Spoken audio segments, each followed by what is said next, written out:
ایک بہن ہے، وہ سوال کرتی ہیں، کہتی ہیں کہ ایک صحابی نے حضور پاک صلی اللہ علیہ وسلم سے پوچھا ہمیں کیسے پتہ چلے گا کہ ہماری نماز قبول ہو گئی ہے؟ آپ صلی اللہ علیہ وسلم نے فرمایا جب تمہارا دل اگلی نماز پڑھنے کا کرے تو سمجھنا کہ تمہاری نماز قبول ہو گئی ہے۔ یہ حدیث تو کہیں بھی نہیں ہے کہ نبی کریم صلی اللہ علیہ وسلم نے ایسا فرمایا ہو۔ ہاں یہ بات درست ہے کہ جو بندہ نماز پڑھتا ہے تو پھر اس کا نماز پڑھنے کو دل کرتا ہے۔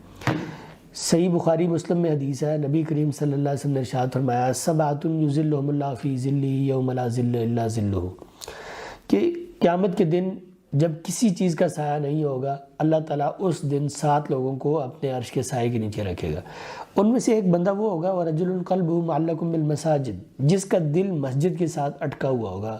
مسجد کے ساتھ اٹکے ہوئے دل کا کیا مطلب ہے؟ یہی مطلب ہے کہ اس نے فجر ادا کی تو اب اس کا دل کر رہا ہے کب ظہر اور میں مسجد میں جاؤں، ظہر ادا کی اب وہ سوچ رہا ہے کب عصر کا وقت ہو کہ میں مسجد میں جاؤں۔ ظاہر بات ہے ایک نماز پڑھ رہا ہے، دوسری نماز پڑھنے کا دل کر رہا ہے۔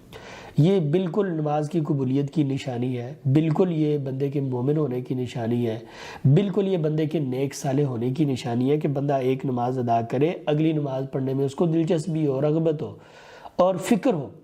لیکن یہ جو بات آپ نے کی ہے یہ نبی کریم صلی اللہ علیہ وسلم کا فرمان نہیں ہے۔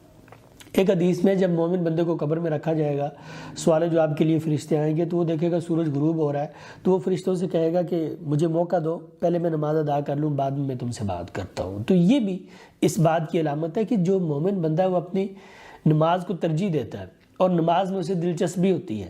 لیکن یہ جو بات مشہور ہے سوشل میڈیا پر میں اکثر دیکھتا ہوں لوگوں نے یہ بات فارورڈ کی ہوتی ہے، یہ اس کی کوئی حقیقت نہیں ہے، نبی کریم صلی اللہ علیہ وسلم کا ایسا کوئی فرمان موجود نہیں ہے۔